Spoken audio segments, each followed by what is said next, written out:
Doutor Edson Cardia, boa tarde. Boa tarde, professor. Muito obrigado pela oportunidade e a gente se sente muito honrado em participar aqui das suas entrevistas. Estamos à disposição para quaisquer perguntas. Bom, eu tenho um carinho especial pelo Edson, até pela história dele, que num segundo eu vou contar. O Edson hoje aí da Academia de Polícia, do Sindicato de Delegados, uma carreira brilhante. Mas quando o Prevê começou há 40 anos atrás, o Edson era escrivão de polícia e formado em ciências, bacharel em ciências. E ele foi dar aula no Prevê, logo nos primeiros anos, primeiro e segundo ano de Prevê.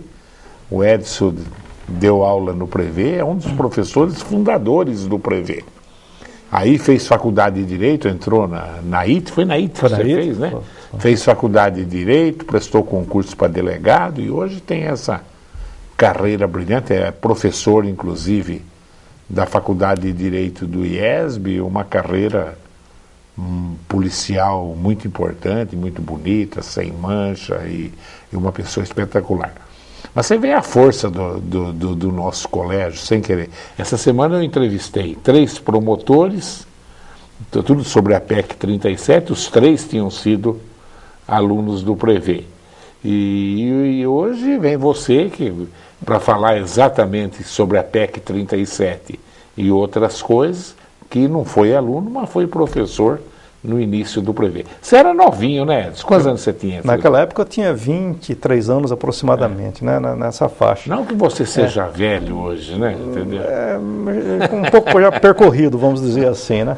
Mas hoje nós temos, é um orgulho ver os nossos alunos, juízes, né? Claro. Só no IESB nós temos 2 juízes. A maioria dos juízes de Bauru, delegados, é realmente uma folha de serviço prestada que... É um orgulho. É um orgulho. Eu acho que tem hora que eu falo, será que já está na hora de eu pendurar a chuteira? Imagina. Tanta coisa que aconteceu na vida da gente, né, Edson? Bastante. Mas vamos lá, vai...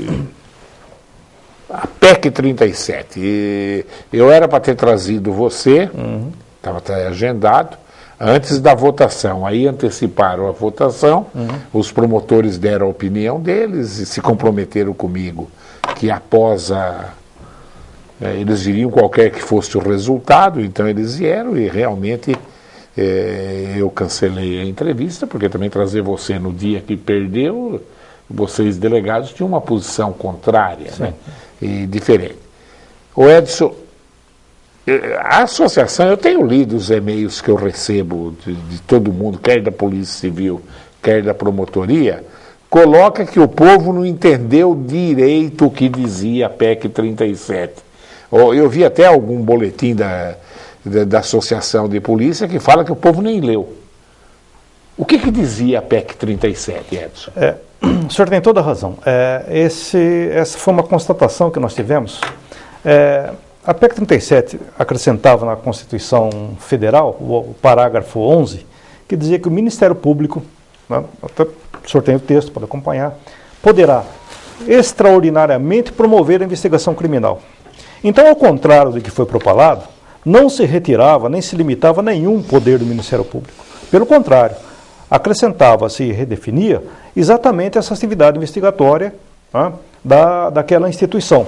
Porque, não sou eu que digo, juristas dizem, o Ministério Público não tem essa atribuição hoje, deveria ter, mas não tem.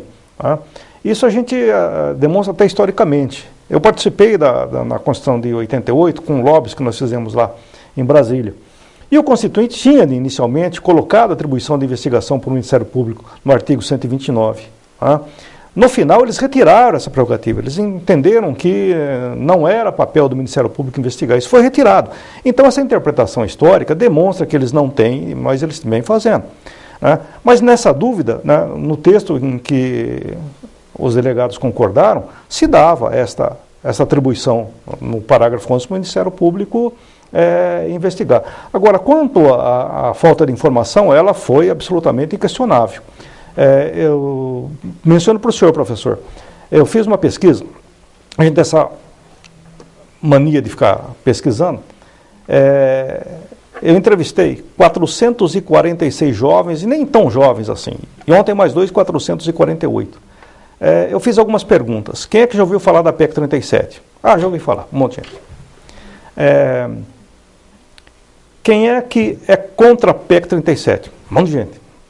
Bastante. Quem é a favor? Nenhum nem outro, muito desprezível. Eu perguntei, quem é que leu a PEC 37? Ninguém leu. Nesse universo de 446, agora 440, ninguém leu. Tá? Então, essa é a nossa crítica, esse é o nosso lamento. Tá? Não foi dada a verdadeira finalidade e o texto verdadeiro da PEC 37 para a população. Tá? A nosso ver, e aqui sem ofensa a ninguém, nós estamos aqui para ofender ninguém, tá? Esses jovens e essa população que manifestou não sabia contra o quê. E essa pergunta eu fiz para esses jovens. Então, contra o que vocês estão protestando? Aí eles diziam, não, a televisão está mostrando que é ruim, então a gente está comprando. Eu sei o que a televisão está mostrando. E realmente, a grande mídia, ela falhou nesse aspecto, ela desinformou. Não é que ela não informou, ela desinformou.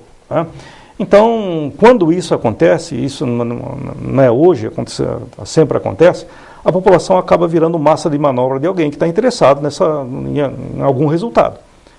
Isso não é bom, isso não é bom. O povo não pode ser tratado dessa maneira. E acabou sendo. E ela acabou sendo rejeitada, o que para nós não foi surpresa, isso já era esperado. Mas a gente lamenta. Mas o que dizia, na verdade, já que ela não tirava dos promotores o direito de investigar? De investigar. Ela dizia, se me permite a leitura, claro.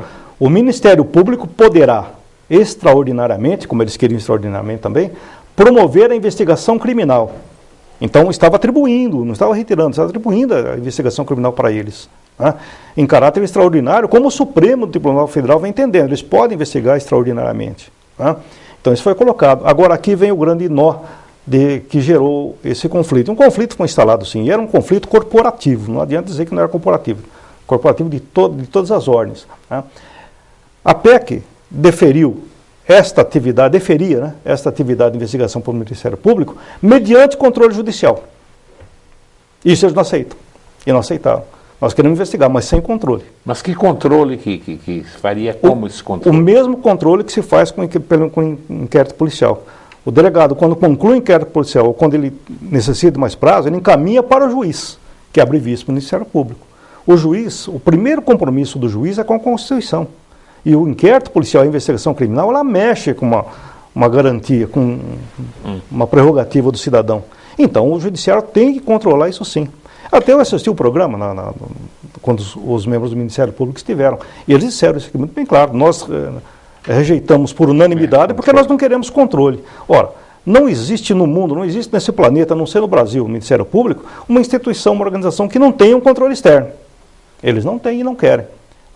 Então, isso cria um risco considerável para o administrado, para o investigado. Até porque, até pegando o gancho no que foi dito aqui, os procedimentos de investigação criminal do Ministério Público, como foi afirmado aqui, é um procedimento interno. E o que é que tem acontecido, ao contrário do que se propala? Quando alguém descobre que está sendo investigado lá pelo Ministério Público, comparece lá ou vai com seu advogado e pede para ver. E ele tem o direito de ver as provas que estão sendo levantadas contra ele. É um direito constitucional isso. A ampla defesa, o contraditório. O que é dito para ele é o seguinte, olha, se for advogado, doutor, o procedimento aqui é um procedimento interno. Nós não temos obrigação de mostrar para o senhor. Isso vira um processo de Kafka. Mas se o cara entrar para o juiz não manda mostrar? Ou não? Até pode, mas aí essa demanda judicial vai demorar muito tempo. E o que acontece nesses casos? O Ministério Público acaba denunciando. A mesma coisa. Alguém entra com habeas corpus contra o inquérito policial, até presidido pelo delegado de polícia. Quando entra esse habeas corpus lá, o que o Ministério Público faz? Denuncia, porque quebra o efeito, o habeas corpus perde o seu objeto. Com isso nós não concordamos. E outra coisa foi a polarização. Parece que ficou num polo os promotores e os adversários delegados de polícia. Não era assim. Não era assim. A Ordem dos Advogados do Brasil, os maiores juristas do Brasil, Ives Gandra, Regis de Oliveira, Thales Castelo Branco, ministros Marco Aurélio, a ministra Lúcia, Carmen Lúcia, todos, né, com essa mesma posição. Então não era um conflito, disse que não foi conflito, havia um conflito sim, gerado, né, em dois polos antagônicos, Ministério Público e delegados de polícia, não. Isso envolve a defesa das pessoas. E a defesa, professor, no nosso entender, é o direito mais sagrado do cidadão que é colocado sob o crivo do Estado. Não pode se negar isso. Né? Por isso que a Ordem dos Advogados do Brasil, né, e esses juristas se voltaram a favor da PEC 37 e contra esse poder desmedido e incontrolável do Ministério Público. Mas, no modo geral, a promotoria, na maioria das vezes, não investiga sempre junto com a polícia? Então, a Constituição, lá no artigo 129, né, determina e confere ao Ministério Público a prerrogativa, primeiro, de requisitar inquérito policial. Eles podem requisitar, e requisição não pode ser desobedecida, o delegado tem que instaurar. Eles têm a prerrogativa de acompanhar o inquérito policial. Então eles não estão alijados, eles só não podem presidir. Né?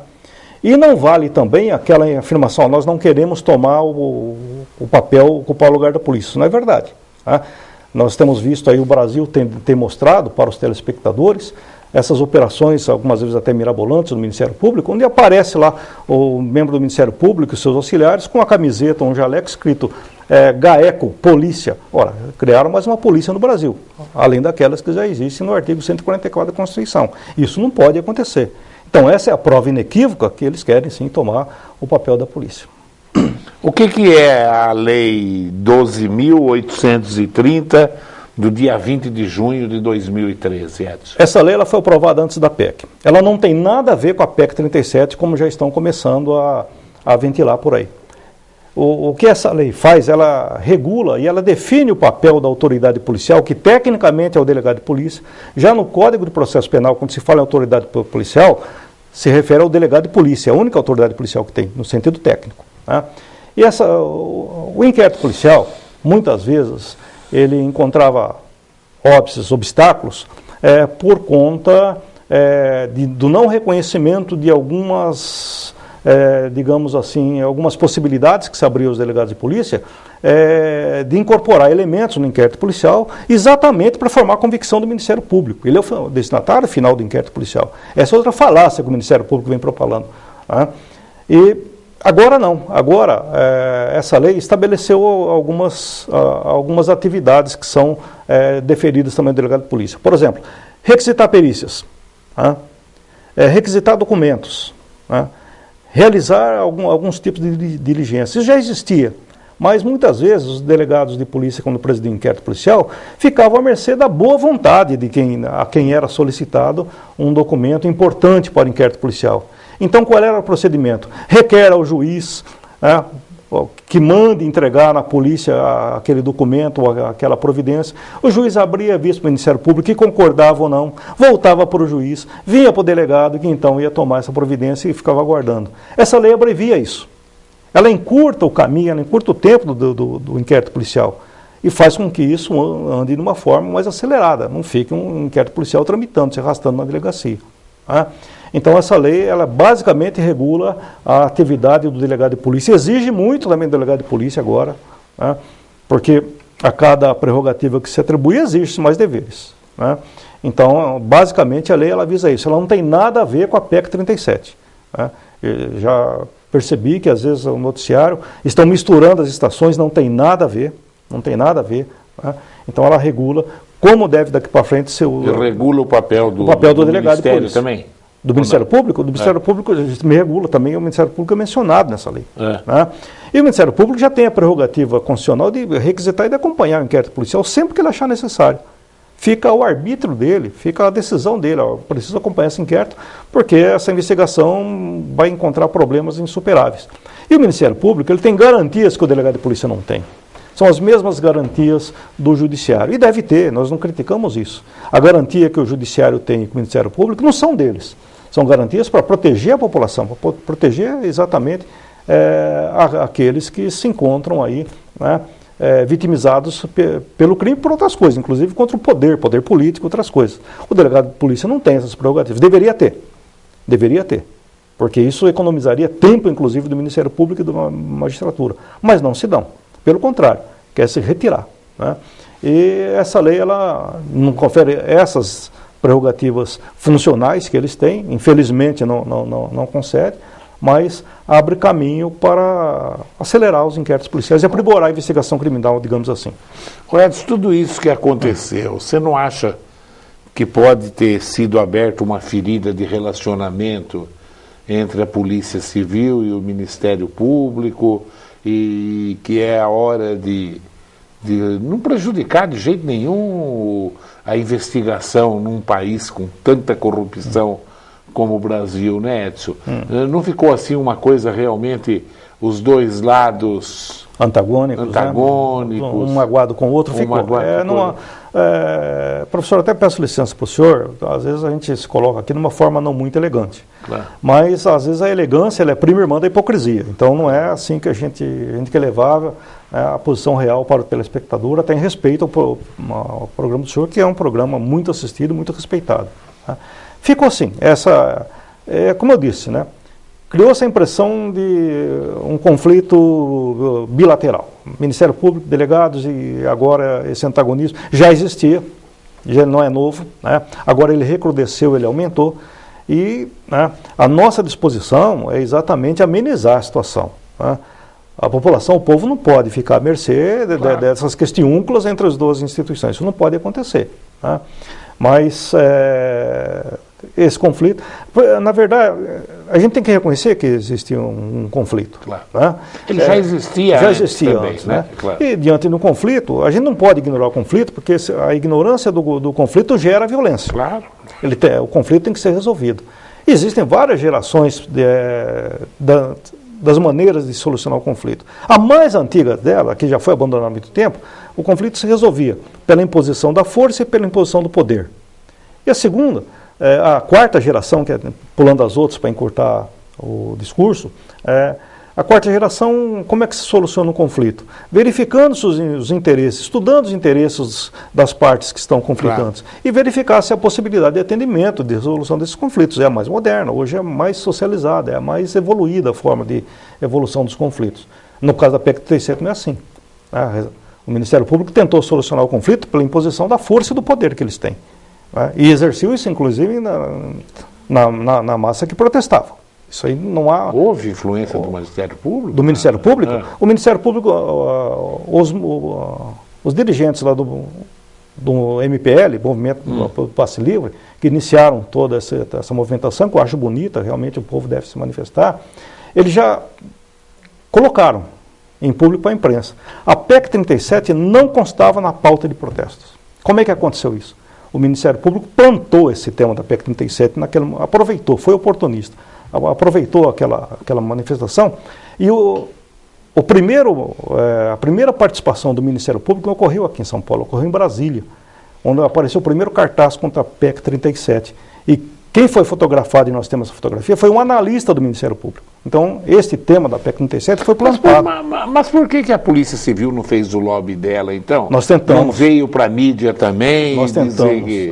Professor, a oportunidade que o senhor está nos dando, a chamada grande mídia não deu. Pelo contrário, a grande mídia é aquilo que nós chamamos de cegueira deliberada. Né? Fechou os olhos. Quando o Ministério Público foi inteligente nesse aspecto, eficiente, inteligência, a meu ver, não muito para o bem, né? Rotulou essa PEC de PEC da impunidade. Quando, na verdade, em razão desse dispositivo que se ia inserir na Constituição, deveria ser chamado de PEC da legalidade, porque legalizava exatamente a atuação do Ministério Público na investigação criminal. Mas por força de não aceitarem esse controle judicial, a que todas as instituições se curvam, plantou-se esse slogan, que é um slogan que pega facilmente. PEC da impunidade. Não era PEC da impunidade. Né? E isso levou a população, como esses bordões acabam pegando, isso acabou pegando também. E aí a desinformação acabou se propagando. Agora, o resultado foi uma diferença brutal. Se não tivesse tido esses movimentos, o resultado teria sido outro, Edson? Certamente teria sido outro. Né? Até um dos deputados que votou a favor da PEC, é um deputado que não tem mancha no seu passado, pelo menos não se consta, ele manteve a posição dele. Né? Porque ele verificou que exatamente essa PEC, ele eliminava algumas áreas de conflito. Né? E o resultado, a gente tem que ver uma coisa, né? e a gente até pede incentivo, para que a população não saia das ruas, porque a hora que ela sair das ruas, volta a ser tudo que era no Congresso. Infelizmente, essa é a verdade, né? E da mesma forma como eles estão atendendo aos reclamos da população que reclama, né, eles também tomaram uma decisão política. A gente tem que... A política, né, que é essa arte, inclusive, de conceder ferramentas para administrar, para conduzir um povo, ela tem um lado ruim, que é a questão da moralidade. A moral política ela é muito flutuante, né, e o discurso político é muito flutuante. Então, ele flutua também de acordo com a manifestação Brasil, popular. A verdade é que o povo não aguenta mais a imagem do político não no Brasil. Aguenta né? mais. Eu, quando entrevistei o Fabrício e o João aqui, eu, até fora do ar, eu falei, o povo nem vai ver o mérito. Se vem dizendo que é político que está querendo isso, o povo não quer, porque não aguenta mais tanta corrupção e tanta sem-vergonhice nesse país, né, Edson? O povo e os negros não se contentam de roubar pouquinho, não. Aqui nego rouba bilhão mesmo, né? Qualquer vagabundo... É insuportável. O Supremo, essa semana, decretou a prisão de um deputado. Né? Você viu esse ano, aquele impostômetro? Já recolheram mais de 1 trilhão de impostos. Nós estamos no meio ano. Que verdadeiro absurdo. Eu estava conversando com a Nádia antes de entrar sobre... Eu estava verificando uma nota fiscal de supermercado e agora vem o imposto. Então, R$30 de alimento que o senhor compra são R$11 de impostos. Quando o povo começar a perceber que nessa notinha vem isso, né, os protestos... Mensalidade de escola é 40% em impostos. Isso não é imposto, professor, isso é sociedade. O governo é sócio do empresário. Ele é sócio do empresário. E tem gente que acha que, claro, as escolas que são filantrópicas é outra coisa. E também estão quebradas pela inadimplência que está aí hoje. Porque eu entendo perfeitamente esse movimento. Olha, se eu não tivesse 70 anos, eu estava com uma bandeira lá na frente, né? Porque você não aguenta mais pagar imposto. E o povo também... Sem retorno. Sem retorno nenhum, entendeu, né? Sem retorno. Um verdadeiro absurdo. Gasta mal, um país que gasta mal, né, Edson? Gasta muito mal, não coisa. Educação, uma lástima. Saúde, nem me dizer. Segurança pública. O povo hoje tem sede de segurança Edson, pública. E uma classe média totalmente endividada por uma política errada de favorecer o consumo, né? O cara comprou carro sem poder ter, o cara trocou a geladeira, trocou o ar-condicionado, trocou tudo, quer dizer, endividado e caindo tudo. Ontem eles já mudaram qual a expectativa da inflação, o PIB, você viu ontem subindo, outra vez. Então, contra o mundo inteiro em crise, restringindo o crédito, o Brasil favorecendo o crédito. Tinha que chegar no que chegou. A gastança, o desperdício. Claro, né? E o desperdício total. São produtos que não são de primeira necessidade. Não, com besteiras. Vamos ver o que está. Eu ia falar da PEC 1 aqui do Estado de São Paulo também, mas vamos ver pergunta do telespectador, que esses dias eu nem consegui quase fazer pergunta do telespectador, tanto é o interesse dos entrevistados. O Reginaldo da Vila São Paulo, ele fala, não é sobre nenhum dos assuntos, mas você procura responder rápido. Pois não. Tem uma pendência financeira com uma empresa, e essa empresa negativou meu nome no Serasa. E no extrato do Serasa está o nome da empresa. Porém, o CNPJ é de outra empresa.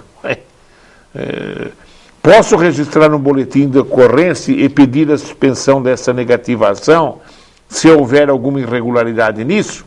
Uma empresa pode usar o CNPJ da outra? Não, ela não pode usar. O boletim de ocorrência não é um instrumento mais adequado para isso. O que a gente recomendaria aí para o telespectador é que procurasse o PROCON com esses documentos que ele tem, inclusive pegasse lá o extrato do Serasa e levasse ao PROCON. O PROCON tem sido muito eficiente e tem resolvido essas questões. O boletim de ocorrência hoje é só para fins criminais. Seria o PROCON, você acha? O PROCON. Certamente pode procurar o PROCON, que o PROCON tem resolvido muita coisa. Exatamente.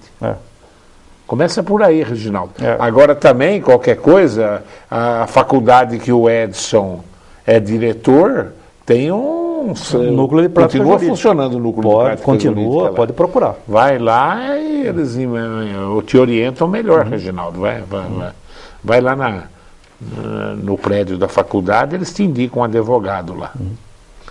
O Rafael do Parque Sabiá pergunta: trabalho na área de segurança patrimonial. Um homem cometeu um delito. Ele falou rindo para mim: na cadeia nós tem celular e droga, e ganho Bolsa Família do governo, Bolsa Preso, e eu não preciso trabalhar. Em um ano eu estou na rua. Eu gostaria de perguntar ao delegado o que o senhor acha dessa declaração. Boa pergunta. Primeiro, esse falar do criminoso, ele representa e ele comprova nada mais, nada menos do que a sensação de impunidade que nós temos, em razão de leis penais até fragilizadas que necessitam de alguma mudança. Então, essa questão da impunidade, inquestionável, está aí. É exatamente isso que o marginal pensa hoje em dia mesmo, eles têm essa sensação. A segunda coisa, até peço licença ao professor para esclarecer, não existe bolsa reclusão, não é isso. O que nem é o sentenciado que vai usufruir disso é a família dele. Claro. Isso só cabe para os segurados do INSS, porque a pena não pode passar da pessoa do criminoso, não pode atingir a família. Então, para aqueles que são segurados do INSS, existe lá um auxílio reclusão, porque o que nós pagamos de previdência é um seguro, e o seguro cobra isso também. Então, eu lamento até que ele tenha passado por esta situação, não deveria passar, não é hora de passar. E a gente pede também que a população comece a se conscientizar a respeito da segurança pública. Cobra-se das polícias, deve ser cobradas, mas o chefe da segurança pública no Estado é o secretário da Segurança Pública. E nesse aspecto, não estou aqui batendo de frente com o Ministério Público, é uma instituição importante. Nos últimos 20 anos, todos os secretários de Segurança Pública são oriundos do Ministério Público. O Ministério Público precisa corrigir essa postura. E durante os 20 anos, a criminalidade só aumentou. Então, alguma coisa tem que ser feita nesse aspecto. Aumentou no Brasil inteiro, né? Mais em São Paulo. Mais em São Paulo. Tá um verdadeiro absurdo. Você viu ontem, ladrão foi assaltar uma mulher que estava com uma criancinha chorando, o ladrão deu um tiro na cabeça da criancinha porque estava chorando. Eu ouvi isso, um verdadeiro absurdo. E um cara desse, se pegar a cadeia, daqui 5 anos ele está na rua. É isso que... É um absurdo. Então, pior do que as leis, são as leis de execução penal. Né? Para com isso. O que vai fazer, meu Deus do céu? Não adianta, professor, aumentar o tempo de cumprimento da pena. Tem que ter certeza do cumprimento. Ele tem que cumprir a pena. Dependendo, crime de morte, tem que cumprir. Tem que cumprir. Crime de morte é pior do que tudo. O que nós temos além da vida? Nada. Tudo que você tem fica para os outros a hora que você morre. Né? Você tem uma vida que você tem que valorizar, agradecer a Deus que você está vivo cada dia. Né? Agora, aqui no Brasil, você mata com 5 anos, você está na rua. Alguém fica mais do que 6 anos na cadeia? Só se matou a mãe, a avó, a bisavó, tudo. Os nossos alunos têm constatado, e alguns nos colocam na parede, porque a gente é operador do direito, né? Eles falam, hoje para ficar preso tem que fazer força. Não é bem assim, mas é quase isso. Agora, o senhor falou bem, a vida hoje é um bem descartável. Claro. Né? A gente tem verificado, inclusive, que os homicídios eles têm sido praticados de forma extremamente hedionda. Estão colocando fogo na vítima. É o crack, né? O crack mudou. O crack é o cara com o revólver na mão. Não adianta você entregar a carteira, o segredo do cofre. Ele pega e te mata. A grande verdade nua e crua é essa aí. Exatamente. Né? Ele vira uma máquina de matar. E parar com essa besteira aí que Rede Globo lá atrás foi uma das ideias e que perderam. Desarmar a população. Bandido aqui no Brasil, que é vizinho do Paraguai, não precisa roubar a arma. Ele vai buscar no Paraguai aqui e entra direto para cá. Você passa para a rua do lado de lá de Pedro Juan Cabaleiro, você compra metralhadora, lança-torpedo, você compra o que você quiser, né? Então a maior desgraça nossa é ser vizinho do Paraguai. Essa é a grande verdade, viu? E você é delegado de polícia. Quando os negros cometem crime, geralmente é arma roubada? Normalmente é arma contrabandeada também, e de calibres que a polícia nem tem. Eu falo isso. É o que a gente costuma dizer. Eu nunca vi uma estatística disso. Do Paraguai para o Brasil, só não vem um canhão se ele estiver montado, porque se for desmontado ele vem. Tem um promotor que é meu amigo, eu não vou falar o nome dele, eu contei isso para ele que do lado de lá, Sabe que ele pegou um outro promotor e foi de carro ver, entendeu? Mas não me contaram, só me contou na volta. Ele falou, acho que é mentira do Duda. Eu dei até... Aí eles foram lá, passaram para lá. Eu tinha falado de metralhadora, ele voltou e falou, Duda, até lança-torpedo os negros estão vendendo. No Rio de Janeiro, Granada, né? É comum. Não, e tem outra coisa, hein? Quem vende do lado de lá do Paraguai é tudo brasileiro, não é paraguaio, viu? Os paraguaios é tudo empregado de brasileiro do lado de lá, viu? É isso mesmo. É tudo brasileiro. E droga, então. O cara chega para você na maior, o que você quer? O que você tem aí? O que você quiser. Aqui tem cocaína, crack, entendeu? Na rua ali, vendendo, entendeu? Ah, que palhaçada. Na quantidade que quiser. Na quantidade que quiser. Mas é uma coisa.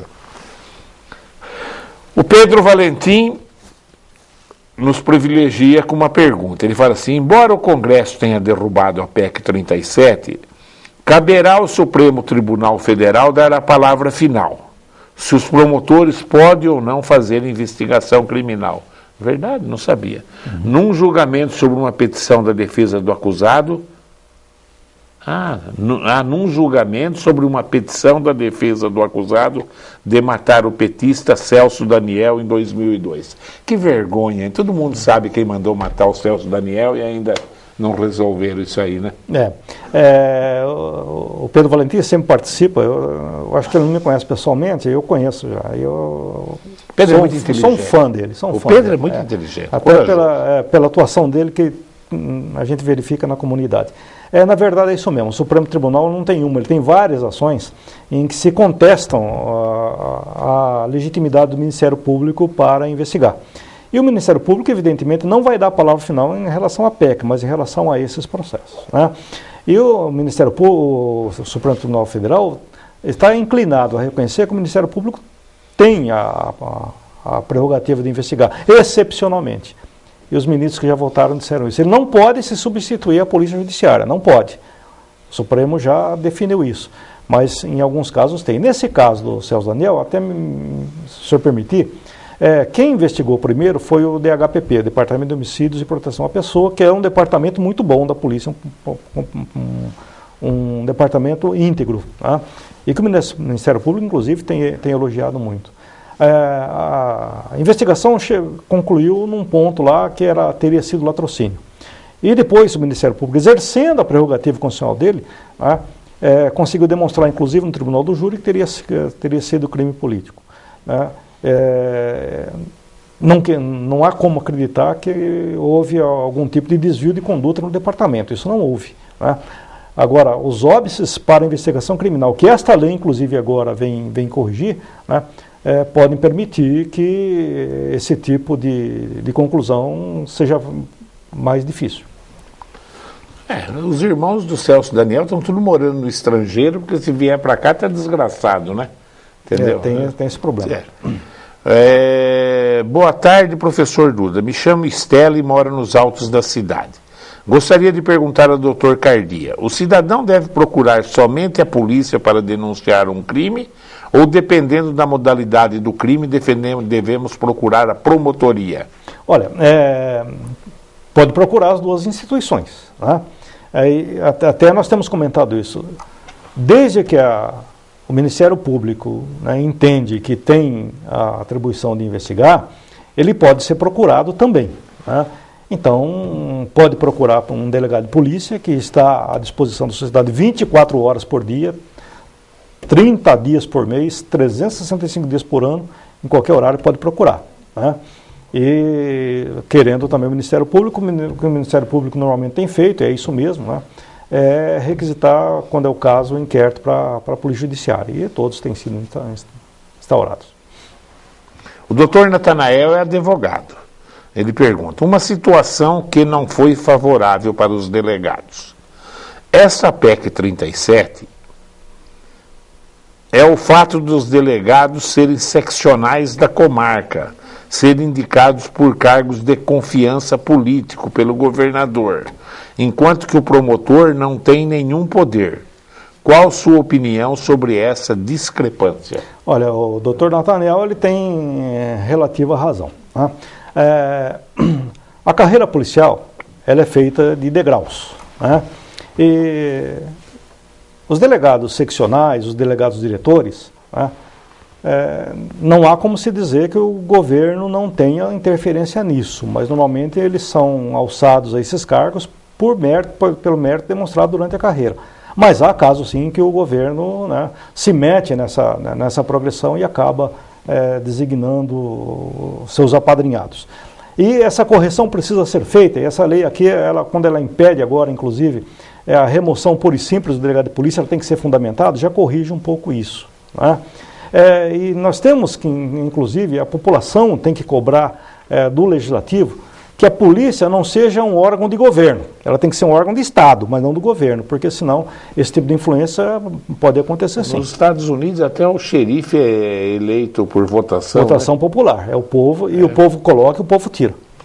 Mas aqui no Brasil, o tribunal lá, o governo já está enchendo de gente de confiança dele lá, né? Infelizmente, assim, vou fazer uma última pergunta, já estamos estourados aí, ó, mas porque eu achei interessante essa pergunta do Vicente do Jardim América. Ele fala assim: eu gostaria de saber se a divergência entre a polícia e o Ministério Público é uma briga de vaidade ou é um problema financeiro? Acho que ele está se referindo exatamente porque os delegados ganham 1/3, 1/4 do que ganha um promotor, né? Até 1/5. 1/5. Até 1/5. Né? Essa divergência... Não que os promotores não mereçam. Eu acho que eles são os guardiões na defesa da sociedade, mas o delegado ganha mal. Isso é ponto pacífico. O salário do delegado é miserável, essa é a grande verdade. Então, a questão não é a questão de vaidade, né? A gente tem que admitir, como eu disse no começo, que são posições corporativas. Eu não digo aqui nada em nome próprio, nem em nome pessoal, porque se não for corporativo é pessoal, isso não pode acontecer, né? E não é só a questão salarial, não é só a questão salarial. Né? A questão é que as polícias judiciárias no Brasil inteiro, com exceção da Polícia Federal, que paradoxalmente nos últimos governos federais ela tem, né, se sobressaído, elas têm sido destruídas e elas têm sido asfixiadas pelas políticas de governo. Então, isso é ruim para o delegado querer responder à sociedade e não poder, não ter ferramentas para responder. A sociedade tem o direito de cobrar. E deve cobrar, né? Mas a frustração, a sensação de impotência é tão grande por parte do delegado de polícia que ele muitas vezes quer, mas não consegue responder, né? Estão se tirando, e essa lei até ela corrige, muitas dessas prerrogativas asfixiando, né? Então a invasão de competência é muito grande, tanto do Ministério Público quanto de outras polícias na atividade da Polícia Judiciária. Até eu quero colocar uma última coisinha. Disse que quanto mais gente investigando, melhor. Não é verdade. Na Itália, até alguns anos, havia 13 instituições investigando. 13. Era uma bagunça. É o que a gente fala, desculpe o popular. Mas cachorro de muito dono morre de fome. Então, as atividades elas têm que ser bem definidas para que a população possa ser bem atendida. Eu acho que realmente a Polícia Civil tem que ser valorizada. Eu acho que tudo que um delegado criminalista quer é um BO mal feito. Sem dúvida. Imaginou, se eu fosse delegado, ai meu Deus do céu, né? Então, uma polícia mal remunerada, porque se o início da coisa tem um BO mal elaborado na mão de um bom advogado, ninguém é condenado, né, Edson? O primeiro atendimento mal feito compromete a investigação como inteira, compromete tudo. Compromete tudo, isso não pode acontecer. Infelizmente, já estamos com 60 minutos. Nossa, uma pena que eu não consegui trazer você, eles anteciparam a aprovação, isso, né? E os promotores que vieram defenderam de uma maneira muito inteligente, muito brilhante a postura do Ministério Público, que no Brasil não tem como ser contra o Ministério Público, vai ter ladrão no inferno, entendeu? Então, acho que é uma coisa que... Agora, eu fico preocupado de que realmente pode interferir no entrosamento entre a Polícia Civil e o Ministério Público. Tomara a Deus que não vai chegar em breve, pelo menos a instituição, posso garantir que por parte da Polícia Judiciária não há essa intenção, muito pelo contrário, a intenção de somar sempre houve, né? A única coisa que eu acho que deveria haver moderação é nessa invasão de competência, só isso. De resto... Mais alguma coisa, Edson? Não, nenhum. A gente trabalha junto e visando ao bem-estar da população. É isso que deve ser levado em consideração. Edson, obrigado. Professor, eu que agradeço. Bom, graças a Deus, até a greve dos ônibus acabou. Ontem nós fizemos um apelo para que as partes envolvidas tivessem uma conduta complaciva, que realmente todo mundo cedeu um pouco e acabou acontecendo. Quero cumprimentar o promotor que mediou, o Pedro. Eu já ouvi de pessoas muito elogios ao Pedro. O Pedro é um cara extremamente preparado e deve ter sido uma bucha para ele. Eu que lido a vida inteira com um acordo de sindicato patronal com o professor, nossa senhora, mas para ele, acho que novo. O Pedro acho que nunca tinha feito isso, né?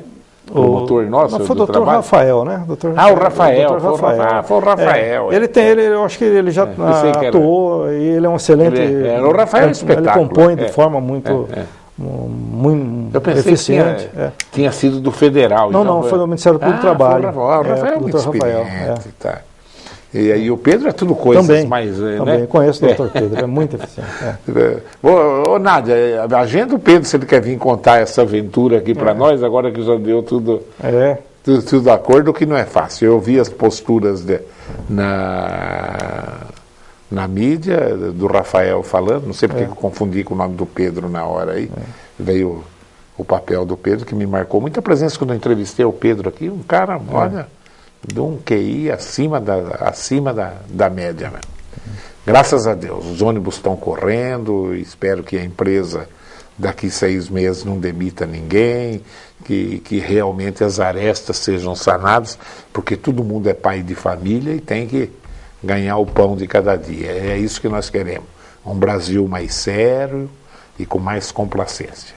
Eu agradeço a sua audiência e continue aí ligado nos horários alternativos da TV Prevê.